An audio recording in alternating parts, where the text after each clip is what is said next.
Hello mga mi, another day, another vlog.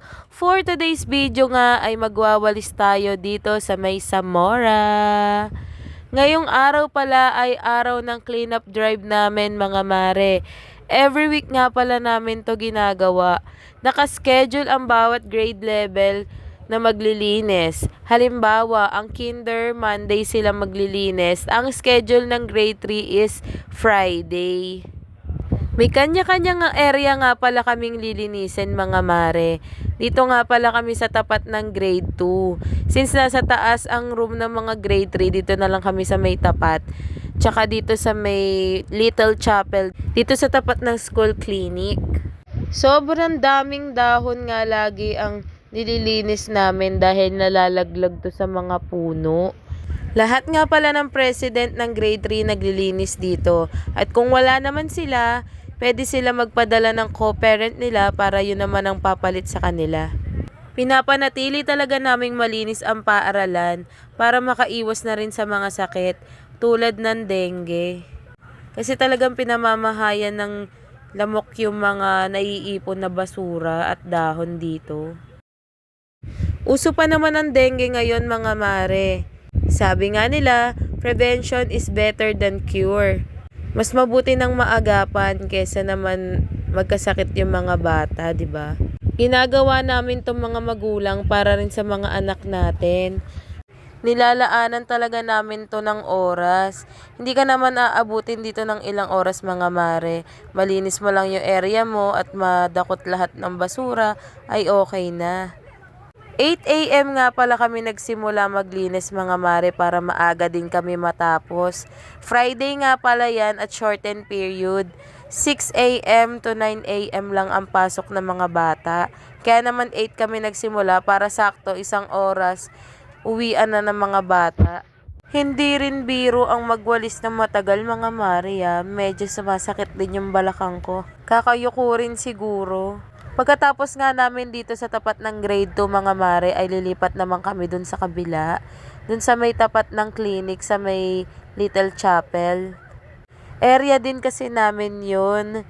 Hindi na nga namin kailangan dakutin yun mga mare.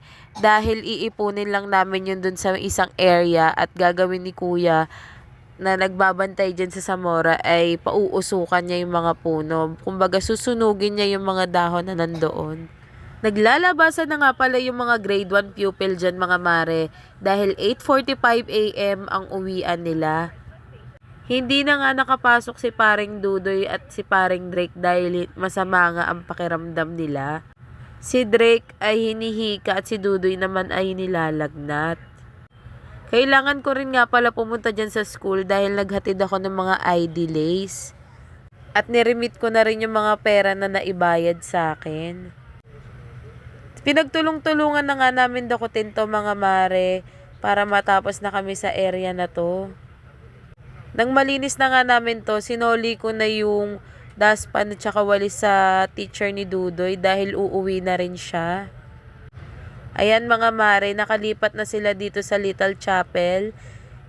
Nag-start na silang ipunin yung mga dahon sa gilid-gilid. Nagbibideo at nagpipicture nga pala ako mga mare for the documentation na isisend namin sa SPTA President. Nakatunayan na naglinis kami at kung ilan kaming naglinis dito sa school. Time out muna sa chismis, linis muna. Pagod. Walang tulog.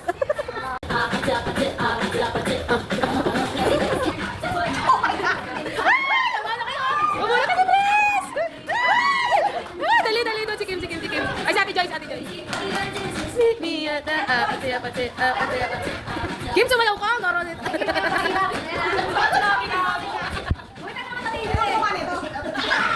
Hoy, sumayaw! Wag bubunot! Nauna yung sayaw bago bunot. Danica, ayan na! Danica!